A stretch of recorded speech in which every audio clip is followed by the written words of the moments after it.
E hymë tani direkt në aktualitet, zonja Zotrinj, le t'ju plas fabrun e parë.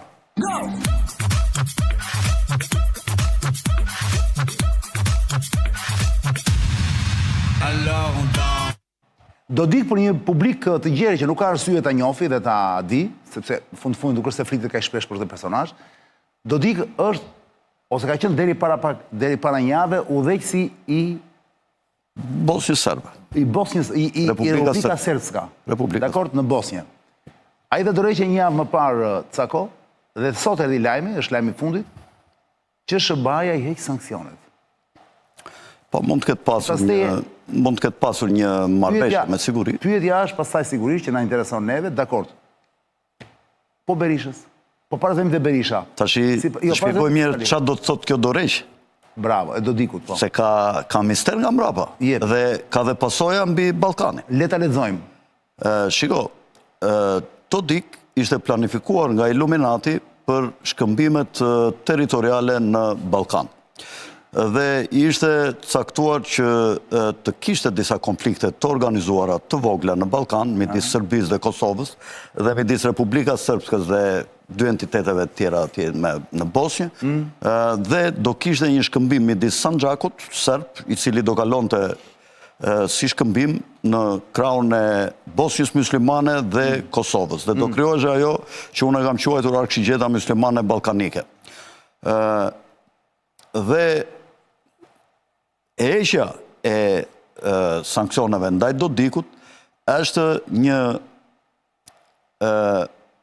parathënie që tregon që Dodiku dhe ky plan i Illuminatit nuk është i dëshirueshëm nga administrata aktuale e Trumpit, i cili nuk do probleme në Ballkan dhe do të ruaj statu quo në Ballkanit. Por kjo mund të jetë dhe një lajm i keq për shqiptarët, sepse këto shkëmbime territoriale do të bëheshin me krijimin e Shqipërisë së madhe. Shqipërisë natyrale, se s'ka Shqipëri të madhe, s'ka as Rusi të madhe, as Kinë të madhe.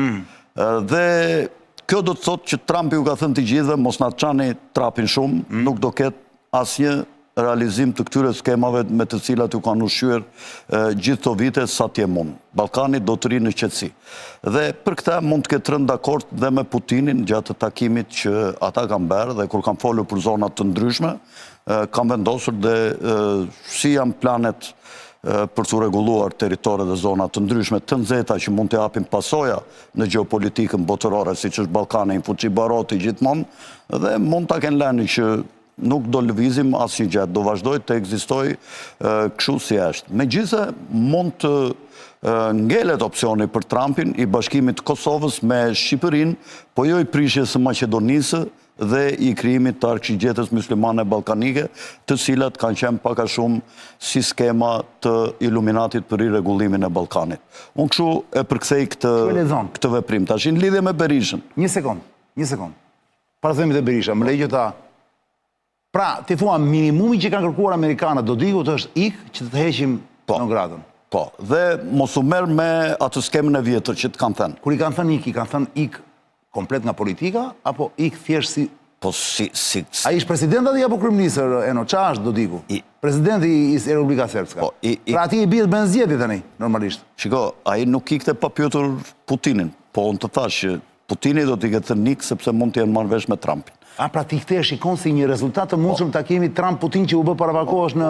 Po, patjetër. Lart në thuaj, në Alaska. Patjetër, shiko, pas takimeve bëhen këto, po të shikosh ti për shembull, vajti Trumpin në Britani takoi mbretin, vajti kryeministri albanez ta thash pak radhën e parë, vajti në Amerikë dhe bëri marrëveshje ku Kina nuk do ketë më aksesin në Australi për të marrë mineralet e ralla që ka Australia. E njëjta gjë u bë dhe me Japoninë tash, dhe e njëjta gjë po bëhet dhe me këto vendet e tjera të oqeanisë ku po vete Trumpi për të larguar influencën kineze. Trumpi po përpiqet të mbajë Pax Americanën, por luftën më të madhe do ta ketë të gjitha perandorit kanë rënë nga ana financiare, nuk bien nga ana politike. Roma ka rënë nga ana financiare, Spanja perandoria spanjolle që kishte arin më të madh të botës në shekullin e 16, ra kur është vlerësua paraja për shkak të inflacionit dhe rasi perandori duke u mundur nga armada dhe filloi nga dekada në dekadë. Me këtë do e ketë luftën më të madhe Trumpi thotë? Trumpi do ta ketë me dollarin, sepse dollari është duke falimentuar. Ka mbi 35-36 trilion dollar borç Amerika, është një borç jashtëzakonisht i madh, 800 miliardë ka vetëm Kinës, që i ka shitur Bono Thesari. Dhe kjo korrigjohet pak, sepse kam një person që nuk ja prish dot, ai gjithmonë korrigjon kur ne nuk i japim rëndësi shkrimit në shqip. Duhet do di kut. Pra, i heq non gratën do di kut. E mirë, me një vizë Se në shqip lakohen emrat. Po. Që i po mund të thuj djalit ta bëj do di kut. Po, Sako. Shiko, me sakta... Një sekund të rim këtu. Pra ti thua, është bërë marrëveshja, janë folur gjërat, dhe do diku e ka marrë mesazhin, i kanë thënë ik, të heqë demokratët. Dodiku është njeri i afërt i Putinit. Ka pasur vazhdimisht lidhje me... Ka vajte në mos tani kote fundit e kështu të gjitha. Dhe Putinin mund të jetë marrëvesh me Trumpin për këtë çështje dhe... Po, në një fa mënyrë kjo shtregon dhe në një fa mënyrë dopsinë e këtij rajoni, pra, ose edhe dopsinë ruse, sepse që të heqësh non gratë njeriu pasi kërkon që të iki nga pushteti, nuk është ndonjë gjë e vështirë. Shiko, po të them... Puna është të heqë non gratën pa ikur nga pushteti. Kjo shtregon Sako. Është një imponim i amerikanëve apo jo? Po patjetër, po të them dhe diçka tjetër. Dyshja Trump-Putin do vendosin edhe fatin e presidentit të ardhshëm në Shqipëri që mund të zgjidhet në vitin 2027 nga populli. Po ta them të që ta dish ku do kandidoj dhe unë. Që nëse bëhet nga populli, thua ti do jesh kandidat. Patjetër. I pavarur, apo i mbështetur nga opozita? Po, opozita s'duhet ta bëhet gabim të më vërë mua kundërshtar përballë. Ty të duket shumë i fort ky. Do luftojnë nacionalistët e botës me dylberistët e Evropës, me Ursulan, me këta. Di çfarë janë këta? Goliath. Davidi do ta mund Goliathin. Mbaj mend çapo të them. Vetëm po e ndrovi skemën. Kupton? Ka mund të ta ndroj skemën, thoj, të bëhet president nga populli 2027? 2027 janë zgjedhjet. Unë them që do ta bëj nga populli. Plani i këtij kështu është. Vetëm po e ndrovi nga Afrika dhe ky ka thënë që më 2029-ën ky ka thënë që shumë shpejt kryeministre do jetë një grua. Tash cila do jetë? Prandaj po japet rruga kësaj gruas duke skarcitur kryebashkiakun, zvendës kryeministrën, sepse po japet rruga një grua. Unë kam dëgjuar që kjo Belinda Balluku do jetë kryeministre në 2027, në momentin që do ikë Rama. Kam dëgjuar nga burime shumë serioze, i thonë Belinda është e sigurt. La bella ciao. E kam seriozisht. Me qira fjala Sako, për ta mbyllur për këto. Pra, edhe njëse nuk u përgjigje se kështë mendjen të ajo që të priste thoshje vetë. Ikja e Dodikut duke, pra, heqja e gratës Dodikut, s'është i ka bërë një nder të madh në një familje, se në fundit ai ka rrëzuar karrierën e vet, pra në një familje ai ka ikur, se ka ikur me një nder të madh, me një krenari të madh. Pra iki tha, hap krahun vllaj që të heqë madh. Pra duke si një duke thjesht sikur janë marrë me fatin personal të Dodikut, pra, nuk është se ka ndonjë gjë më shumë se kaq. Pra, e zëm se është kjo që thua ti, Putini, duke qenë se Dodikun e ka njohur kështu, i ka bërë një qok personale. Po jo më shikot. Problemi është, po ta kishte hequr Trumpi, pra administrata amerikane, non gratën Dodiku duke qenë president, atëherë do ishte lajm politik i mirëfillt dhe i fortë. Fakti që ja hoqën pas i iku, e kanë thënë ka ndonjë vlerë politike, promocion atje lokale, apo përveç fatit të tij. Karakteristike veprime të Trumpit pazar, po e shiti pra, se i familje kjo është shitje. Po shitje më, se çfarë, po i dhim se Dodiku. I ka thënë, o shok i ka thënë, këto që të kam vend ty për të realizuar, ndarjen e Bosnjës, unë s'do t'i lejoj, i ka thënë. Tash i ti dy rrugë ke, o do rish aty gjithmonë i diskriminuar nga Shtetet e Bashkuara dhe me probleme me ne, ose i largohu, ti e ushtari atyre që të kam vend, nuk mund t'jesh të punosh me mua, dhe unë do të bëj si shërbim që ti të mos jesh i rrezikuar, do të bëj si shërbim, do të heq non gratën. Dhe ti nuk do kesh probleme me Shtetin Amerikan. Kupton? Ky është pazar. Ko pra, janë marrë vetëm me fatin e tij personal, pra. Win-win, pra. I ka thënë Trumpi, ik largohu, unë fitoj vë dikë tjetër një aktor që zbaton këto porosit e mia, kurse ti do ikësh, do largohesh, por nuk do kesh reperkusione dhe probleme me familjen dhe për lëvizjen e lirë dhe kupton, dhe midis dy të këqijave, zgjodhi të keqen më të vogël Dodiku. Burime brenda Partisë Demokratike në Shqipëri thonë që pritet në një familje, po punohet fort edhe me pagese me të gjitha këto. Dihet tashmë se është politike. Lobimi për të hequr Berishës në gratën, Por kjo do konsiderohet gjithmonë në këtë lloj mënyre, pra në kuptimin që Berisha duhet të japi dorëheqjen. Po shiko. Problemi që Berisha nuk ka asnjë post, asnjë funksion shtetëror. Berisha nuk ka asnjë atu që mund të imponohet. Nga kreu i PD-s, largohu fare nga politika, hap krahun. Shiko se puna. PD-ja është gjysmë e Shqipërisë. Dhe gjysma tjetër është PS-ja. Mos egzagjerojmë, nuk është gjysma. Ora, gjysma është, e di pse e them gjysma unë, prit ta kuptosh ku e kam fjalën. Gjithmonë kontrolli i një vendi bëhet nëpërmjet kontrollit dy partive kryesore politike. Qartë në qartë. Është. Tashi PD-ja nuk kontrollohet. Është nga këta ndërkombëtarët. U përpoq Sorosi ta kontrollonte me Lulin, Berisha beri si kur pranoj, mivo e kontrollonte vetë. Edhe Sorosi, si usta mi vjetër, i dha, dëgjo, dha, ti s'mund të bësh lojra me mua, dha. O lera të djalin, dha, që e kam bënun, dha, dhe largohu, ose tha, do të largojmë ty pasaj me dhunë. Edhe filloj lufta ndaj Berishës, duke pasur... Ti e zonë këshu, po. Deri tashi, ndërkombëtarët nuk e kanë shtën në dorë PD-n. Pëse ajo është totalisht në duart e Sorosianëve. Dhe çdo gjë që bën Partia Socialiste, do me thënë në makro, në gjëra të mëdhaja, nuk mund të bëj jashtë interesave të grupit të Sorosit, po edhe... Ti mendoj të heqin Berishës? Edhe me çfarë kushti? Edhe mund t'ja heqin me kusht që Trumpi mund të jap një emër. Ti thot do të japësh partim filanit. Mund të thot, ti do largohesh dhe unë do të heq non gratë. Do largohesh apo thjesht mund të rish president deri? Po, nuk e besoj që ta lënë me në skenën e historisë, ulet autoriteti amerikanëve. Më kupton? Po do t'i thonë, do bëjmë një deal, ne ta heqim marrëveshjen me kusht që tim përpara të heqim non gratën, me kusht ta heqim non gratën, dhe ti duhet ja lësh partinë dikujt që ata e mendojnë si? E mendojnë ata, po që t'jetë dakord dhe Berisha. Kupton? Dakord. Mund të ndodhi kjo, thua ti. Pse po merr kaq shumë kohë, apo janë gjëra që nuk bëhen me njëherë? Pse po merr kaq shumë kohë? Sepse fatikisht ka kaluar kohë që nga zgjedhjet, kur erdhi ai Laçivitaja. Berishës i propozohet edhe heqja e problemeve nga Spaku, sepse... A ti thuash paket? Po këta mbajnë dhe Kulaçin dhe Kërbaçin. I thonë, ja Kulaçi, mbaj këto që kenë, nuk të trazojmë. Qofse s'do pasaj, kemi Spakun, Kërbaçin, dhe do të thyem në mes, kupton? Dhe ti që e njeh Berishën, kuptimin e njeh profilin e tij politika, mendoj që Berisha do t'i bindet gringove?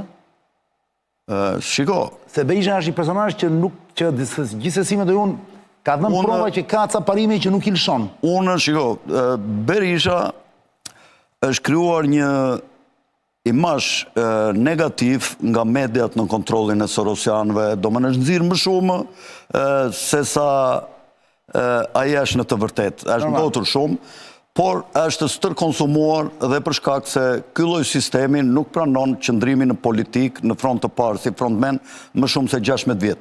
Por unë, po të isha në vend të Berishës në këto kohë, unë nuk do të riqesha para fatit tim personal dhe t'ja dorëzonja partinë tuajve.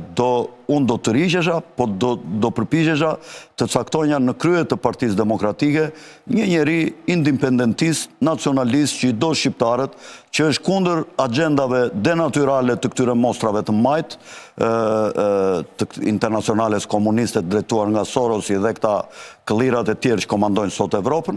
Pra, do përpiqesha të zgjidhja një politikan të ngjashëm me Viktor Orbanin në Ungari, që unë e kam model frymëzimi Viktor Orbanin. Partia me qëra fjala, doli dhe foli, tha, nuk dua t'ju them, tha, çfarë ju kam bërë nga bota materiale. Vetëm do t'ju them dy gjëra, tha. Sot në Ungari, tha, nuk ka asnjë emigrant tuaj, tha, pa dokumenta, tha, dhe unë luftova me gjarprin të kënetës së Brukselit dhe nuk lejova që dylberistët të menen në kontrol sistemin ton arsimor dhe kulturor në Ungari. Pra mbajta një Ungari të krishterë, tradicionale dhe të bazuar tek familja. Dhe këto, tha, unë e kam fituar betejën me historinë edhe pos më zgjodhët. Unë kam betur në histori, tha, dhe do jemi pa rushëm për historinë e Ungarisë, dhe vërtet, ashtu do të ngelet. I kundërti, i Orbanit është ky që kemi neve. Më kupton, ky që kemi ne është komplet një njeri që ja u ka dhenë gjithë pushtetin ndërkombëtarëve, që bën çfarë i thon sionistët, që bën çfarë i thon sorosianët, që zbatoni pari agendat e tyre këtu në Shqipëri, duke u përpjekur të na futi parin burgut digital, duke u tallur me shqiptarët dhe duke ju thënë shqiptarëve që kush ju ka juve në refene, kupton? Unë do vete atje do raj gjoksin që unë oqa parani pari, unë do shta do flasim me më Do flasim pas pak. Po dyshi është kjo, pjesa e dytë, ora është 22:30 minuta. Para se të rifillojmë me Cakon, le të bëjmë xhiro radio urgjent në Çilek, një tjetër brend ndërkombëtar ky Çileku. Taset favora e dytë në ekran radio për të madhin Alfred Cako.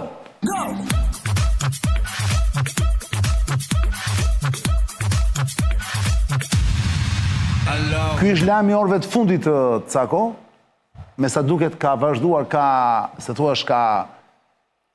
paqja ka vazhduar vetëm pak, paqja ose anëpushimi i shpallur, anëpushimi, se paqja jo, por anëpushimi pas lirimit të pengjeve, kanë mbetur vetëm disa të vdekur, trupa të vdekur tani që nuk po i gjejnë dot, po pengjet e gjallë të paktën u liruan nga dyja palët, dhe nga Izraeli dhe nga Gaza. Tani Cako, ti që i ndjek këto zhvillime sigurisht dhe i shef më në mënyrë globale, na thua një herë fillimisht, dhe tani thonë tani që këto bombardime që kanë filluar sërish dje dhe sot e pardiem duke apo jo ka sot është lajmi i fundit fare që kanë filluar në Gaza, të paktën dje në darkë, po edhe sot kanë qenë, ka vazhduar gjatë gjithë kohës. Martë natën, po edhe sot ka. Po, Netanyahu ka dalë, ka thënë ne po bombardojmë për të zhdukur atë drejt Hamasin komplet, thotë sepse nuk ata kanë prishur të parën e të darpushimit, kanë qelluar thotë pas marrëveshjes që u bë me Trumpin, ata na kanë goditur të parët, na kanë vrarë një ushtar, dhe ne tani thot po ashtu se duan të hiqet Hamasi përfundimisht. Dhe gjithë mediat, pranë mediat zyrtare të prestigjioze, serioze thonë që këto nuk po ndodhin pa lejen e amerikanëve, janë dhe amerikanët e dinë këtë gjë, nuk është se kanë dhënë okejin, por janë të informuar, nuk kanë bërë pa lejen e administratës Trump. Tani Cako, mund të më lexosh pak vëlla çashki?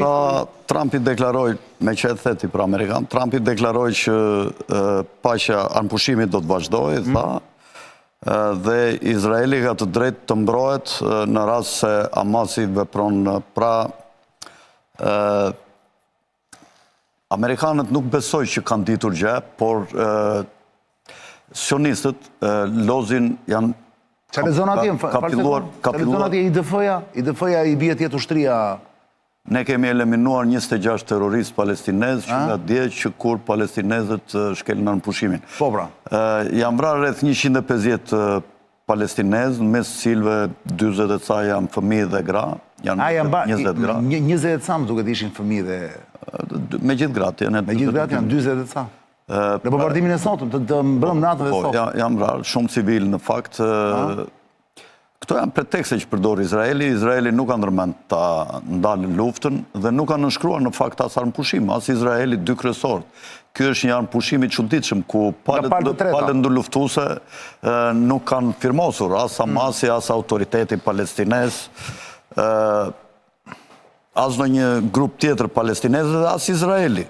Aty ka vetëm 4 firma në fakt në atë marrëveshjen e 13 tetorit, mos gaboj, në Sharm el Sheikh.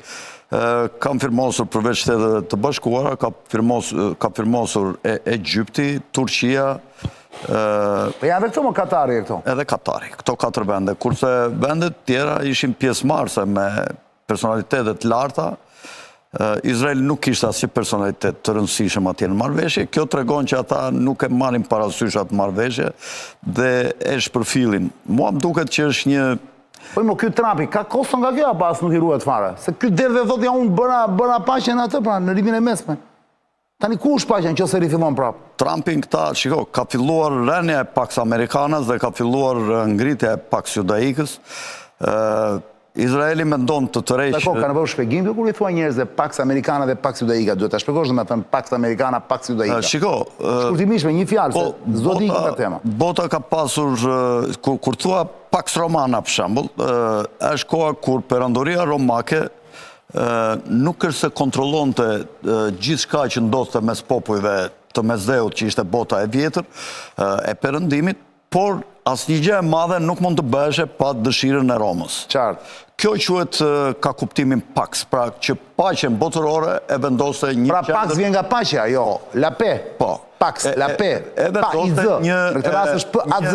Entitet politik që ishte mi fuqishmi dhe mi spikaturi në atë periudhë kohe, pa dëshirën e të cilit nuk mund të bësh asnjë gjë e madhe politike, ekonomike dhe ushtarake. Bukur, rikthehemi. Tani dhe thua Pax Americana është duke Pax Americana u vendos mbas luftës së dytë, por në fakt është prap Pax Britanika, është prap, pavarësisht se duket sikur është Pax Americana, sepse britanikët bën sikur u tërhoqën nga sundimi gjithë atyre popujve të mëdhenj dhe i quheshe si perandoria ku s'perëndonte dielli kurrë dhe i quajti dominione, po prap quhen si territore nga të komanduara nga Britania, siç janë rreth 20 vende, ku spikat më shumë Australia, Kanadaja, këto të Commonwealthit. Dhe këto vendet e tjera, ku pronare mbi tokën është familja mbretërore, si sultani. Taksa e tokës paguhet ke familja mbretërore. Me çfarë jeton familja mbretërore? Po nuk është se i paguajnë taksën tani. Mos të them që ka një klauzol të fshetë gjatë pavarësisë së Shtetet Bashkuara, që taksa e tokës të amerikanëve shkon ke familja mbretërore. Që amerikanët nuk e din. E që Trumpi nuk e di. Jo, Trumpi e din këta, po populli thjesht nuk e di. Dhe tani shije ka kjo që sa po të tani me këtë që po ndodh në Gaza. Po përfundon Pax Americana, ku sionistët qeverisën nëpërmjet Amerikës dhe gjithçka e bën nëpërmjet Amerikës, ku forcuan Izraelin, dhe tashi s'po e pjerdhin me Amerikën për asgjë. Kupton, bën çfarë do qefi në rajon dhe Amerika thjesht vete dhe me nder të humbur atje, domethënë përpiqet ta mbrojë atë nderin e humbur. Këta sulmuan Iranin në dijenin time pa dijenin e Shtetet Bashkuara, të presidentit Trump. E beson ti këtë? E besoj. Me djenin dhe me mbështetjen e Britanisë, e cila iqet sikur është për 2 shtete e kështu, por në fakt Britania mbështet çdo aspiratë të Izraelit. Dhe e lan Trumpin me gishtë në gojë duke goditur vendin ku Amerika ka bazën më të madhe ushtarake, në Katar. Pa e pyetur fare. Dhe Trumpi përsëri gëlltiti për shtymën, s'ka çfarë bë. Tashi po ofendojnë me paqen e Sharm el Sheikut ose atë marrëveshjen e ampushimit, ku gjithë bota e shikon me simpati dhe Trumpi përpiqet të vërë paqe, kurse ata kërkojnë që gjithë botën ta tërheqin në këtë vorbull të madh lufte dhe të shkaktojnë një luftë të tretë botërore, dhe në planet e tyre është të fillojë Armagedoni. Pra, lufta e madhe të mërshme midis lindjes dhe perëndimit, si e quan? Armagedon, quhet në Bibël. Në Islam ka emër tjetër. Dhe këta shpresojnë që gjithë bota me përjashtim të lindjes së mesme të goditen me armë bërthamore dhe mbas luftës tjetë Izraeli ai që të komandojë popullsitë e mbetura nga ky Armagedon, duke u bërë qendra dhe Jeruzalemi. Të dëgjova, jo, shumë interesante mënyra si e lexon ti, po.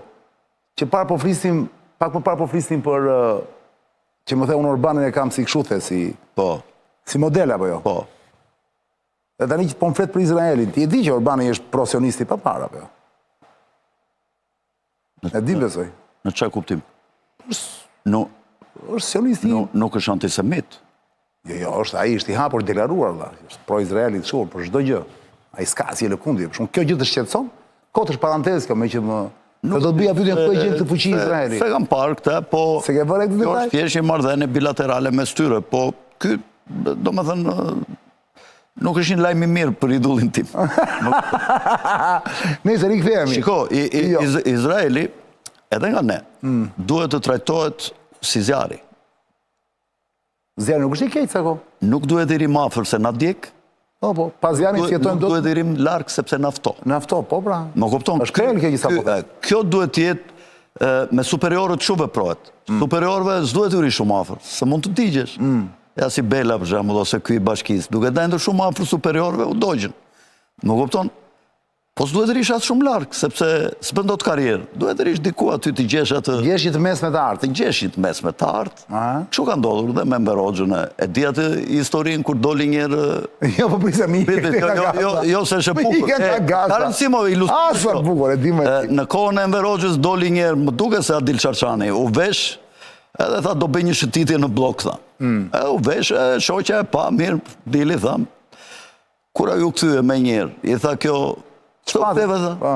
Tha, ka dala u shtriku, tha, ku ishte, tha, është këte nga bloku, tha, i këta se më shikon, tha, dhe kështë di, tha, thot, pas kam lën gjallë këte, tha, tha, më mirë më koj, tha, dhe vajtë u fut ati. Që janë do njerë ca pozicione që zdojt ju dalë shumë për para këtyre, kupton, sepse përvëllohesh. Fyta. E kuptove ku e kisha fjallën? Jo, nuk e kuptova lidhe me gazën. E kisha fjallën lidhe me Shqipërinë. Me Shqipërinë po, do të thënë, apo ishte parantezës kjo? Tashi... Ore, zotri, ku e gjenë këtë forcë Izraeli, ma kjo është pyetje ime, që i bie bam, bumet e ti thua, se ti ke teorinë që ata spjusën se Amerikanat her pas here, kur bëjnë shumë bombardojnë Iranin. Amerika është këtyre shteti tyre, po të shikosh, kongresi, ku merem... Si ti thua që janë Amerikanat vasall të Izraelit? Po, dikur ka qenë Izraeli kobura Amerikës për të marrë naftën në lindjen e mesme, tashi është bërë Amerika kobura Izraelit për të bërë Izraeli madh dhe për të realizuar ata planet dhe profetik. Pse kamuflojnë në ca kohë kështu? Pse nuk vendosin? Po politika kamuflojnë. Më fal. Gjithmonë. E di më ti që është kamuflojnë, po ka ca momente, domos Trumpi për shkak që është njëri drejt për drejt. E di kush e bën politikën. Më fal. Paraja të shqiprimet shteti Izraelit jetë shteti 52 i Amerikës, thonë. Pse jo? Ore pse jo? Në mos nuk po them si bëjnë Amerikanat ata, se ata janë e brengde. Ta thonë Amerika shteti dytë i Izraelit. Pse punojnë? Para ta thash se e di edhe më përpyesje. Ata gjithmonë kanë qenë mbrapa historisë, gjithmonë në çm periudhat e lartë. Me elitën e tyre ca kohë. Po të flas me elitat në Izrael. Po. Shumë ku flasin kur bie fjala për gringo. Jo të Izraelit, të xhuishve do thuash. Të xhuishve dakord. Po, më dakord, janë në Izrael ata apo jo? Izraeli është një projekt 150 vjeçar, kurse xhuishët kanë mira vjet që ekzistojnë. Shkon për gringo. Dhe sionistët ose Izraeli është ngritur mbi vlerat që kanë xhuishët. Pikërisht, prandaj nuk e ndall. Dhe ata e kanë shfrytzuar për ambicie politike për të sunduar botën, një grup i vogël bankerësh. Ç'thon për gringot pra, kur flitet për shembull sot, kur mbledh Netanyahu. Gojimi quajnë.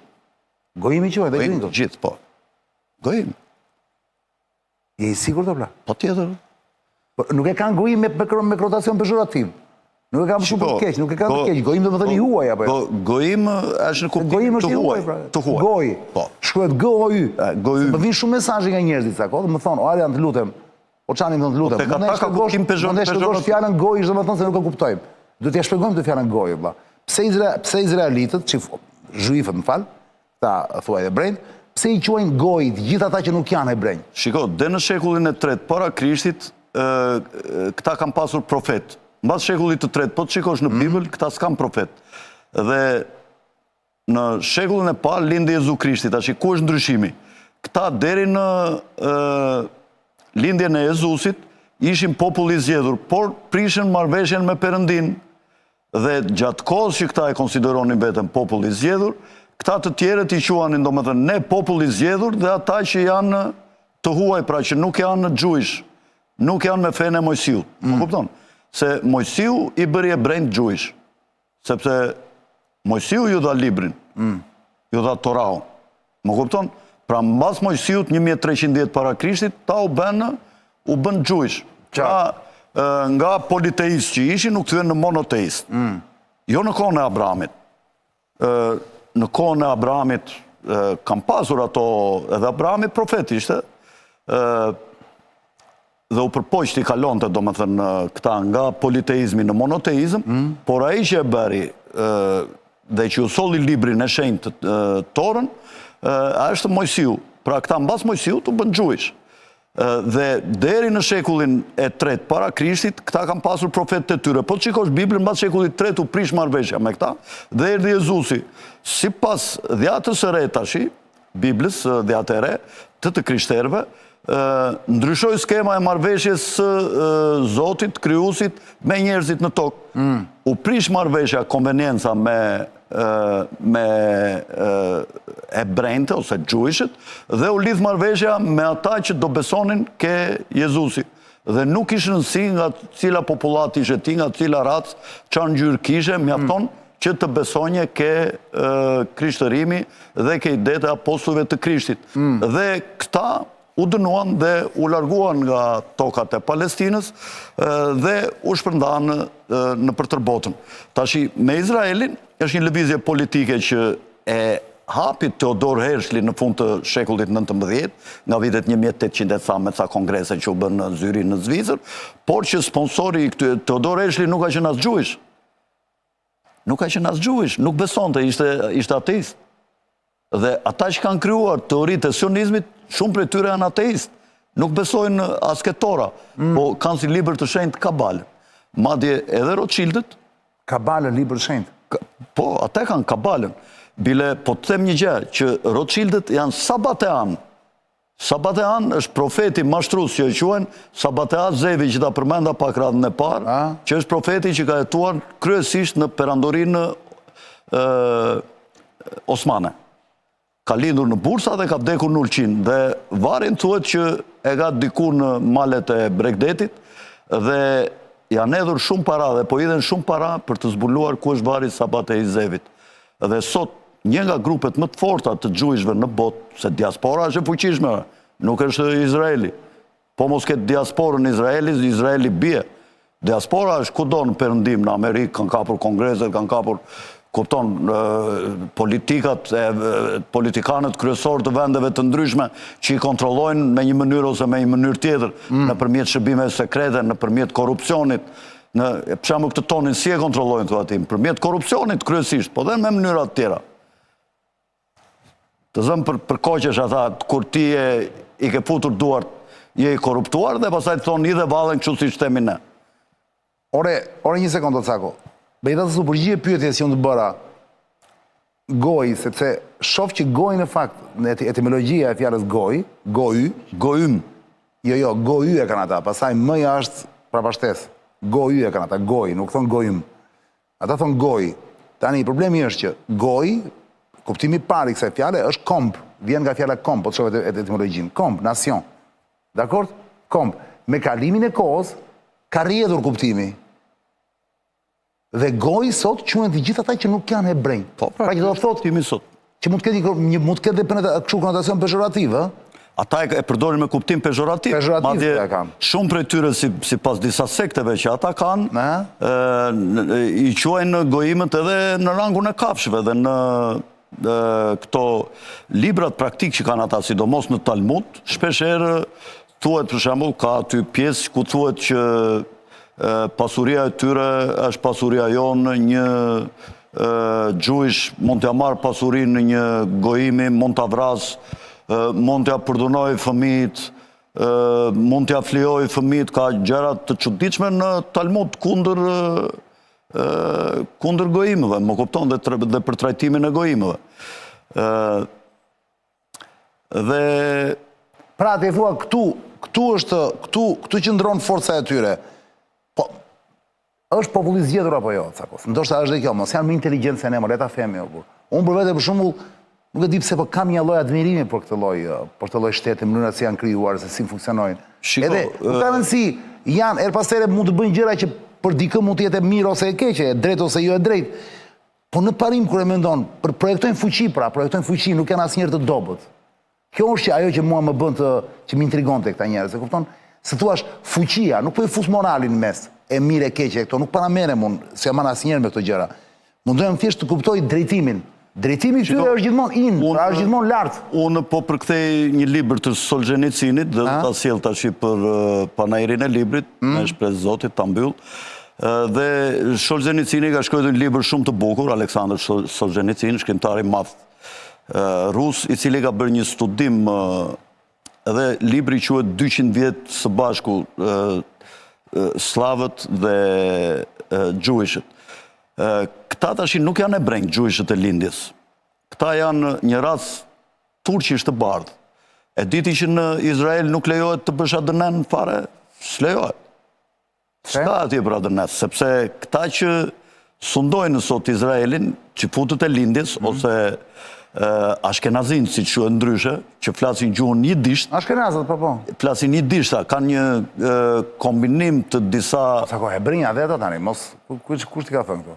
Mos i beso këtyre që... Shiko, unë kam përkthyer një libër të Arthur Kesslerit, Tribuja 13, që është një nga librat më të mirë, dhe Kessleri ishte vetë që fut me origjinë hungareze, ka jetuar në Angli, është një shkrimtar i madh. Ai vetë thotë që këta janë turqë të bardhë, thotë, nuk janë... Mirë, këto janë... Por këta rabinët thonë që mbasi... Më shkojnë në studio. Mbasi u prish, sepse Nabukodnosori, që është dhe opera e Verdit, i mori këta sklevër në Persi, dhe Kiri i Babilonis i çlirovi. Dhe kur i ikën këto 13 fiset e Izraelit që u kthyen, sepse këta nuk deshin t'i iknin, sepse këta thonë, Hitleri ka një shprehje, thotë, këta nuk rojnë dot pa bythën e kalit, janë si mizat e kalit, për që futut. Gabime ka shumë. Po gabime ka, po kështu thotë, nuk rojnë dot pa bythën e kalit, thotë. Pra këta rojnë gjithmonë ke metropolet që bën gojimet. Kjo është bytha e kalit. Dhe ata vende i janë atje, kupton? Nuk jetojnë dot pa bythën e kalit. E keke Mein Kampin, lexoje Mein Kampin se kam shpikur unë këta. Dhe këta tash ishin në Suza, në Persepolis, në qytetet më të mëdha të Babilonis, në shekullin e 6 para Krishtit, dhe kur i shlirovi Kiri, disa nga këto fiset e Izraelit u kthyen, si pas shpjegimit që bëjnë këta për qifutët e lindjes, se shumica e gjujshve sot nuk janë ebrej, janë qifut të lindjes, më kupton, nuk janë ebrej, janë turq të bardh, turanik, dhe këta e sundojnë sot Izrael. Ue, si pas të autori, prasa kodanit, lutem. Është një autor që ka thënë thotë që kjo është e vërteta. Gjithmonë, unë nuk shpik të një. E po do ta thuash. Jo për një gjë, po e di sa e shohin këtë emision valla. Këtë emisionin që jemi ne. E di tish mesazhe kam unë. Jo nga populli thjeshtër. Populli thjesht hapi, shkon në punë dhe pastaj hapi, shkon në punë. Janë ca faktorë për tani. Ço mesazhe. E kupton që janë shumë të kujdesshëm dhe gjërave që themi. Prandaj ka arritur në 1000 aty, se nuk do kisha arritur dot. Janë shumë të kujdesshëm. Prandaj ne do të jemi profesionistë. Tani, kur vjen puna te qëndrimet, unë ti e di qëndrimin tim. Unë nuk e di sepse kam i respekt pa parë për këtë lloj njerëzish. Mirë, ata janë si majaja e bukës, po mos vajten ata tynë ke ekonomia, nuk fryet buka. Po edhe në ekonomia. Më kupton, po kryesisht ke ekonomia, po u bë tash disa dekada që ata kanë punuar fort duke kapur të gjitha vendet më të rëndësishme nëpërmjet partive politike, nëpërmjet... Ema e theti që paru, kur thashëm pse mos je shteti 52 i Amerikës, ti the çfarë? Ata thënë Amerika është shteti i dytë i Izraelit. Po kjo është batut perl, kjo është perl batut më. E di si i konsideroj unë këta çani? I konsideroj si luanët e tajgës. Gojimet janë ato antilopat, zebrat, më kupton? Dhe këta janë ata 5 luanët që kujve të syri dhe në anë, kupton? Pikërisht. Dhe... Milei, thot, Orbani, Vjedel. Vjedel, kush është ky Vjedeli? Kujt është ky? Që do të thënë, kush është Vjedeli?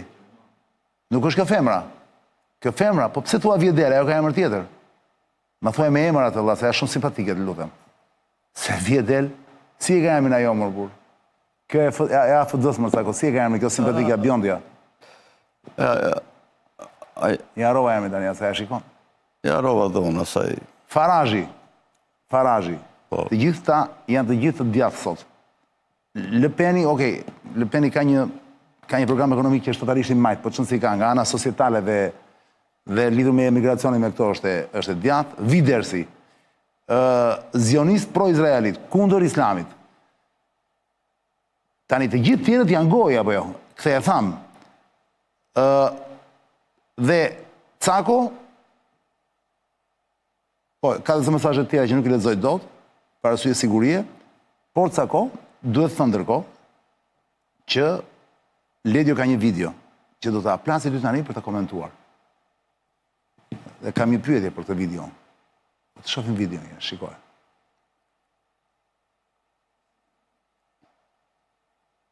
Pas është video që vend të gjithë kohën që vend atje dhe hop vën atë dorën atje kështu. Po. Ja ta shohim një. Ç'është ky gjest? S'kuptohet mirë është me muzikë pa muzikë, po çon si ka. Ishte Berisha, Ramsi 4. Nuk e di pse ka dalë shumë me shpejtësi, apo kështu është vetë. Okej?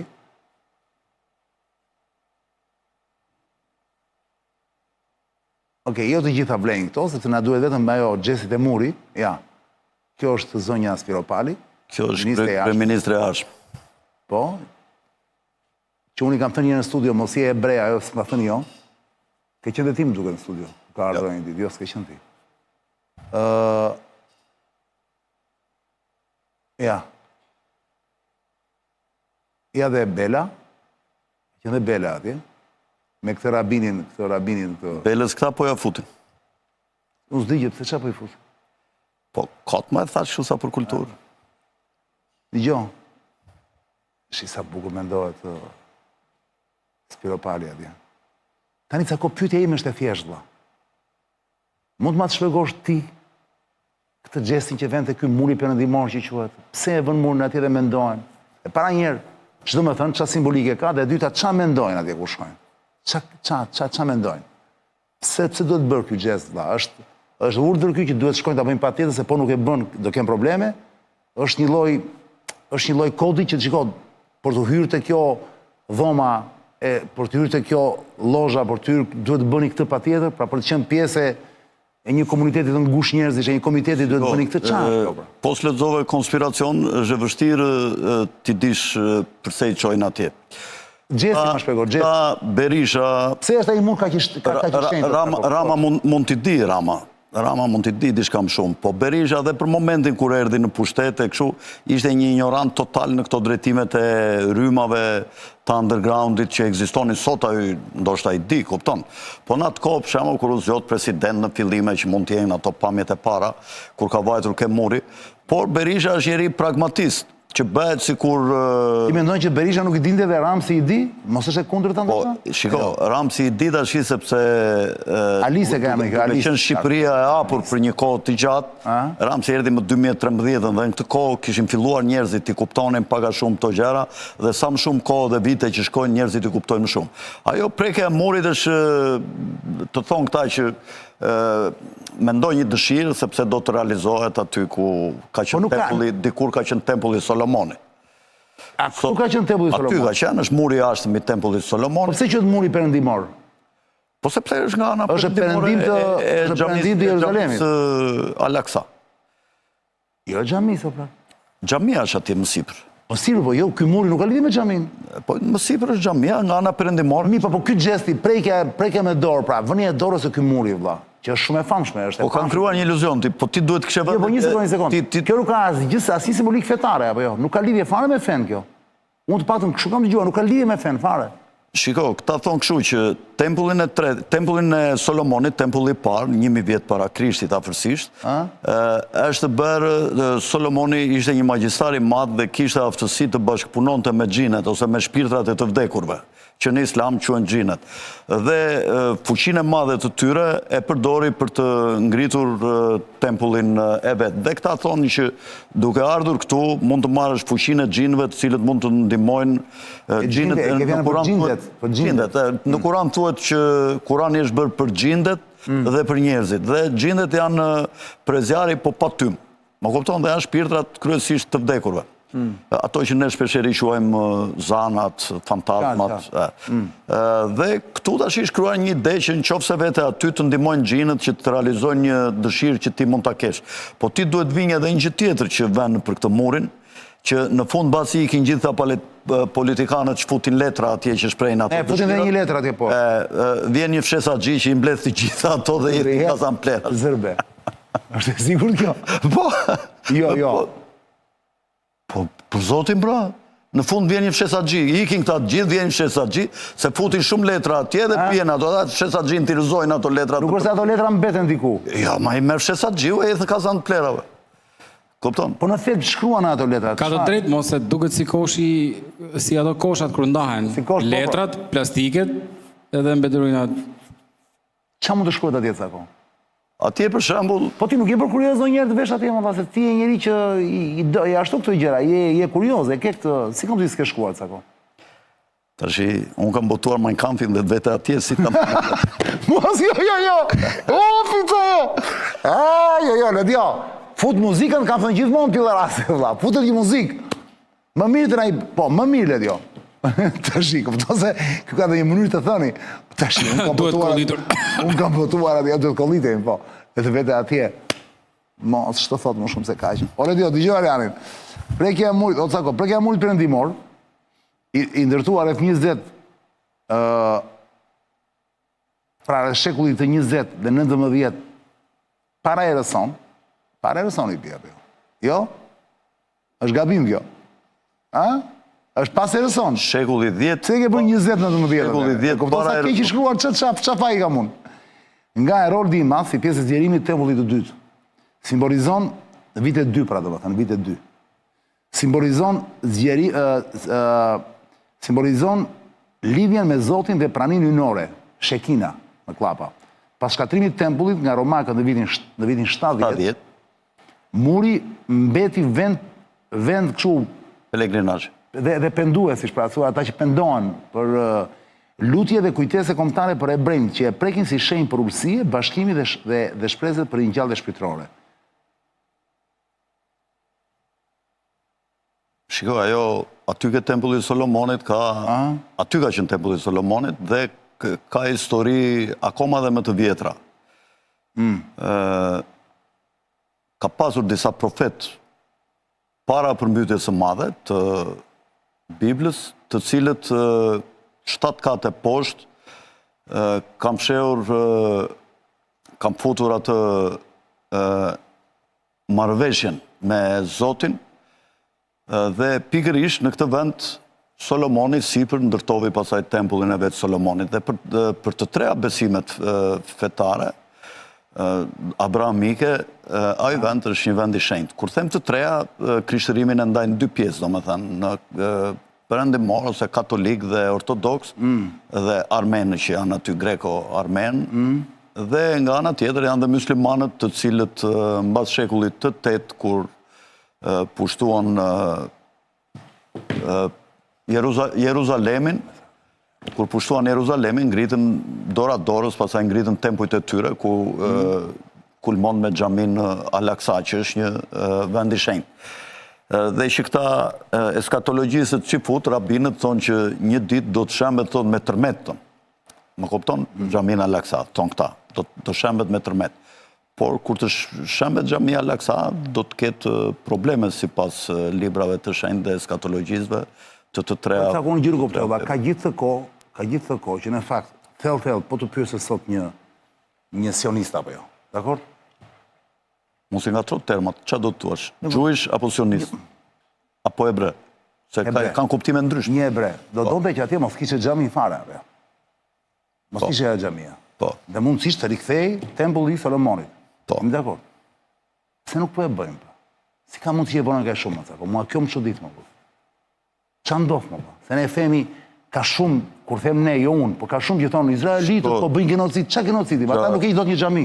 Xhamia Al-Aqsa është një nga vendet më të shenjta të islamit, dhe atje realitetet mbas pushtimit dhe këtyre dinastive muslimane, ku janë Umajadët të cilët e pushtuan të parët këtë Jeruzalemin dhe Palestinën fizike, erdhen Abasitët, erdhen 500 vjetë qëndruan Abasitët, me këta Umajadët ishin me qendër në... Nisë mos, nuk do ribëjmë historinë. Këta ishin me qendër në... Nuk do ribëjmë historinë. Jo, e kam fjallën këtu që ndryshuan realitetet e vjetra dhe popullsia aty u ndryshua, ka shumë muslimanë, ka të cilët ngritën xhamit, jetët e tyre aty, kupton? Dhe tash nuk është aq e lehtë vetë palestinezët janë muslimanë dhe nuk është aq e lehtë tash të shkatrosh vendin e tyre më të shenjtë mbas Mekës dhe mbas Mekës, vetëm se Medina më duket është e treta, është mbas se nuk jam besimtar dhe që i di këto në mënyrë të pagabueshme, po besoj që kështu duhet të jetë, që kjo është një nga 3 xhamit kryesore që kanë, 3 vendet e shenjta që kanë muslimanët, dhe të shembësh xhamin Al-Aqsa do të thotë që të ngrihet me njerë gjithë bota muslimane nga do që janë. Që nuk bëhet, thotë, është tabu, është vije kuqe. Po shkaktojnë trazirat më dha, nuk është aq e lehtë të prishësh xhamin Al-Aqsa, kupton?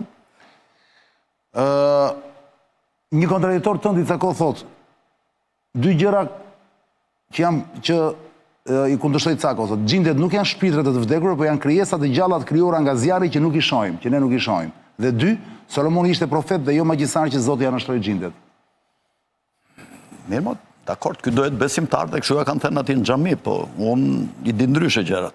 Sepse unë nuk e shikoj icebergun që është nera që lot me kapuçin, po e shikoj rrymat në toksore poshtë që ndodh. Dakord. Po s'lexove konspiracion, nuk i shikon gjërat kështu siç i shikoj unë. Po i pe vetëm me librat e shenjtë, kupton? Po pra. Se librat e shenjtë janë alegorin, nuk lexohen në mënyrë të drejtë për drejtë. Qartë. Nëse do të thonë ti te muri atje të vënë dorën nuk ke ndërmend të shkosh atë. Sa të jesh në këtë jetë. Edhe mund të shkoj, më kupton. Unë popullin hebre dhe gjujshët i adhuroj dhe kam i respekt shumë të madh, sepse ata kanë dhënë kontributet të mëdha në histori. Por, kur flitet për ngjarjet e sotme moderne, se çfarë po ndodhin, sidomos këto që atë kohës që unë kam dalë në publik, unë nuk mund të gënjej dhe të jem hipokrit dhe të them gjëra që si mendoj. Kur këta vrasin populata, edhe që llojnë me predha mbi populatat sionistët, unë nuk mund të them që këta po bëjnë një gjë të mirë. Jo, askush nuk e thot. Unë do them që këta po bëjnë genocid. Në qoftë se unë jam i shitur dhe servil, e kam më kollaj të shitem ke këta që janë shumë të fuqishëm, edhe të them ti duar trokase, ti kupton të them osana. Jo, puna është që këta që e bëjnë, nuk e bëjnë për servilizëm dhe janë të shitur. E bëjnë se kam frikë Cako për jetën e tyre. Po pra, po shiko. Mos ka që thjesht, se ne i mendojmë se nuk ka qëllime nga mbrapa. Është ndryshe kur je analist dhe ndryshe kur je politikan. Kur je politikan duhet jesh i kujdesshëm se ta thash. Nuk duhet ti largohesh shumë zjarrit, po një analist pse duhet të ketë frikë thotë vërtet? Jo, jo, s'po më kupton. Ti thuaj që pra, kur thua për shembull, tani për shembull nëse na shohin, ne kot më shumë veten time, ata shohin gjithçka. Nëse Mossadi për shembull që i përshëndesin tani që na shohin. Jo, vërtet, sepse janë këtu në Tiranë, janë lezetshëm shumë. Po shumë. I përshëndesim, unë i dua shumë ata, respekt pa parë. Ata për shumë kërë në shofin tani Cako. Ata për shumë e ndajnë, pra din të bëjnë diferencë midis Cakos, po themi, që mban një qëndrim saktuar, dhe një politikani që ka një funksion, që ka një post. Pra ai duhet të jetë kujdesshëm, ndërsa ata ti thua Cakon e tolerojnë, ndërsa atë që ka pushtet jo. Pra paka shumë këtë do të thuash, kanë 2 lexime, kanë 2 qansje, apo mos do shta i futin të gjithë gojë, më në burë, nga që i futin të gjithë gojë. Po imi shuajnë dhe ata, një lloj një lloj, gjithë i fusin gojim. Kupton, është një film, s'po më kujtohet titulli atij filmit, ka vite që e kam parë. Tregon për një komplot që bën një 2 të pasur, edhe zgjodhen 10 veta dhe si do manipulojmë tash i gjitha për të votuar në Këshillin Bashkiak. Dhe këta të 10 tash që u takuan me këta që rinin e errësirë mbrapa që nuk dukeshin, ishin ata që dilnin në skenë, dhe ju thonë njerëzve dëgjoj kjo që do bëhet, e që e keshit për shembull që u thot Trama. A do flasin tani, po jemi shumë vonë, prandaj do ta mbyllim. Edhe thotë është një gjë që u shërben juve, kështu e bën propagandë madhe dhe i mashtruan dhe ata votuan. Dhe u mblodhen këta të 10. Kjo karika na është prishur bën zhurmë. U mblodhen këta të 10, thanë ta takojmë atë që ti themi që e realizuam qëllimin. Dhe këta të 2 që rinin e errësirë tash që kishin iniciuar gjithë me pagesa, me para, me intimidime të ndryshme, thanë mblodhen 2 nga këta 10, tha dëgjoj tash i tha këta 10, tha s'duhet i dinë gjitha gjëra, se ka ca gjëra të tjera i thanë, ju duhet i dini, vetëm ju të 2 thanë. Tash i duhet ja u futim këtyre, po t'i mashtrojmë, t'ju themi këtë gjë, edhe i mashtruan këta, të 2 mashtruan këta 8 të tjerët. Bota e histori mashtrimit. Në fund pasaj, këta 2 që ishin errësirë, u futën e këtyre 2 të tjerëve. Pra të gjithë i konsiderojnë gojim, më kupton? Po pra. Edhe Ramën gojim e konsiderojnë ata, që e konsiderojnë? E Berishën, e Trumpin, e... Po Spiropalin? Spiropalin e quajnë besoj të tyrën. Është ajo më Cako, vërtet është? Po... Sa me origjinë nga Ftera është? Jo, është nga Çoraj. Më farë se thash Ftera, por se nga trova Çoraj, po në jug, në zonat. Çoraj dhe Ftera janë 2 fshatra që kanë ardhur në kohën e Bajazitit të dytë, besoj. Po që ka këshu atje, ka... Gjujsh. Ka gjujsh atje? Konvertohen ata, shpesher bëhen konvertos quen në gjuhën spanjisht, Dhe shpesher në përmjet konvertimit, këta rinë kapin dhe institucionet. Shiko, ka një letër kur deshin t'i dëbonin nga Spanja, këta edhe dy fjallë, kur deshin t'i dëbonin nga Spanja, në kohën e Ferdinandit dhe Izabelës Castiles, kur u bashkua Spanja në përmjet një martese midis tyre drejtuesve, dhe këta në fillim ja u futën muslimanëve dhe katolikët që komandonin Spanjën atë kohë, Ferdinandi me Izabelën, në fillim dëbuan maurët, muslimanët. Dhe gjujshët u bashkuan me katolikët kundër muslimanëve. Pas i kaluan ca vite, filluan të persekutonin katolikët, filluan të persekutonin gjujshët. Dhe këta janë ebrejnë, gjujshët e Spanjës. Dhe këta tashi ankoheshin ke ekzilkati i Istanbulit dhe i theshin ati krye rabinit, i theshin dëgjoj, po na persekutojnë shumë. Në qoftë se po ju persekutojnë, ishin letra e famshme ati, ju thot, ju do konvertojeni, thot, dhe do juni në institucionet e tyre fetare t'ja u kapni që t'ja u përdosni. Ju do t'i bëni fëmijët tuaj mjek, thot, që t'i vrisni ata sa herë që t'ju vinë dhe t'i elmoni me ilacet tuaja në mënyrë të ngadalt, po të pandalshme. Ju duhet bëni ekonomist, fëmijët tuaj që do t'i kini kthyer në katolik, dhe fëmijët tuaj t'ju shkatrojnë atyre ekonomin dhe t'ja u vjedhin dhe t'i qojnë drejt greminës.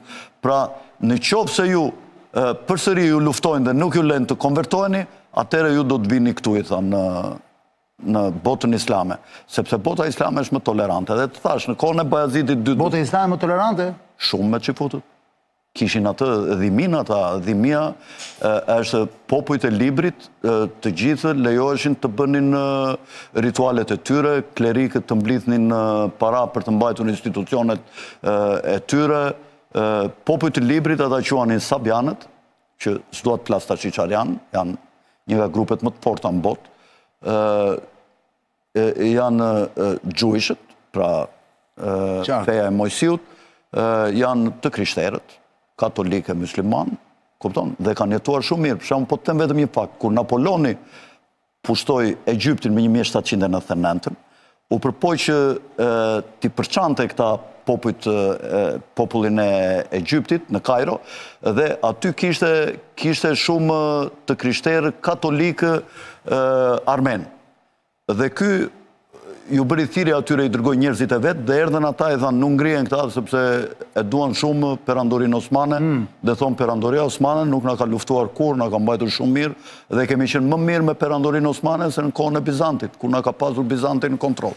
Pra osmanët, turqit, muslimanët hanefin që qeverisnin atë perandorinë osmane, kanë qenë më tolerantët për të mbajtur gjitha llojet e tjera të komunitetit. Le të kujtoj njerëzve që për të ruajtur makinën e